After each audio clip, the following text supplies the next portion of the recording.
Summer afternoons in our neighborhood usually followed the same rhythm, heat rising off the pavement, kids laughing, and the community pool acting like the one place everyone could cool down and relax. It wasn't just about swimming. It was where kids burned off energy, where parents unwound, where everything felt a little lighter. My son loved it there.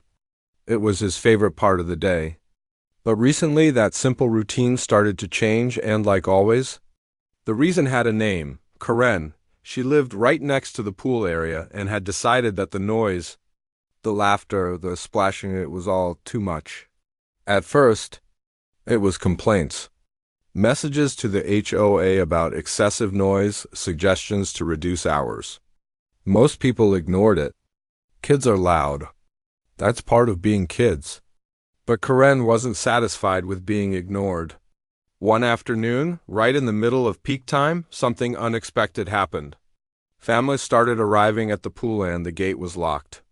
Not just closed, locked, a small handwritten sign hung on it, closed early due to noise complaints. Confusion spread immediately.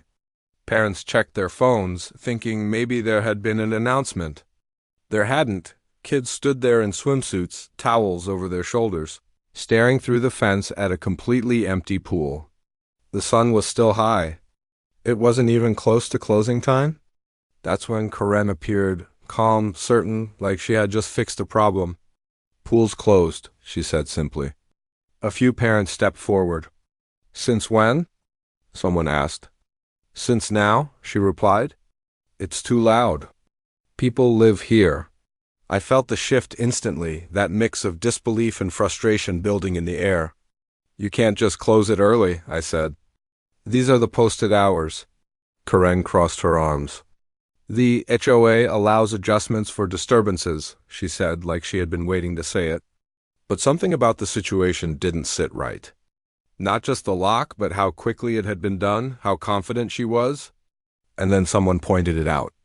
"Where's the lifeguard?"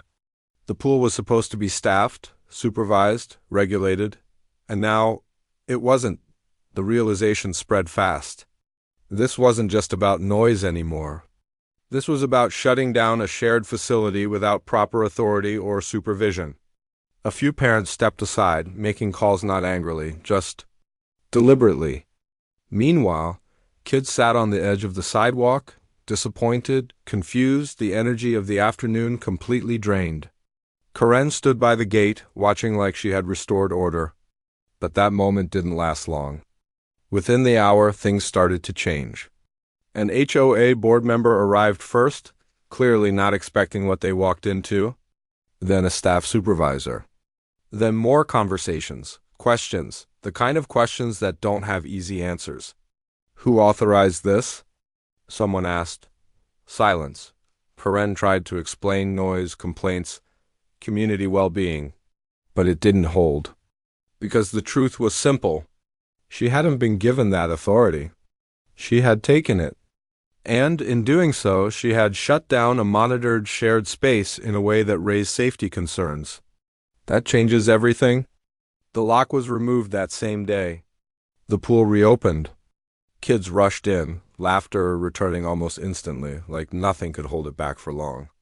But something had changed. The illusion of control Karen held onto it was gone. In the days that followed, new notices were posted. Clear guidelines. Clear boundaries. And a very clear message. Decisions like that aren't made by one person. Karen stopped showing up at the pool after that. No more complaints.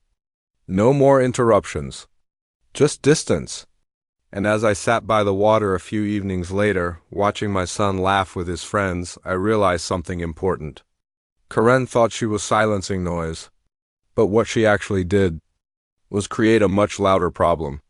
Because when you take control of something that doesn't belong to you, it doesn't just slip away quietly. It gets taken back.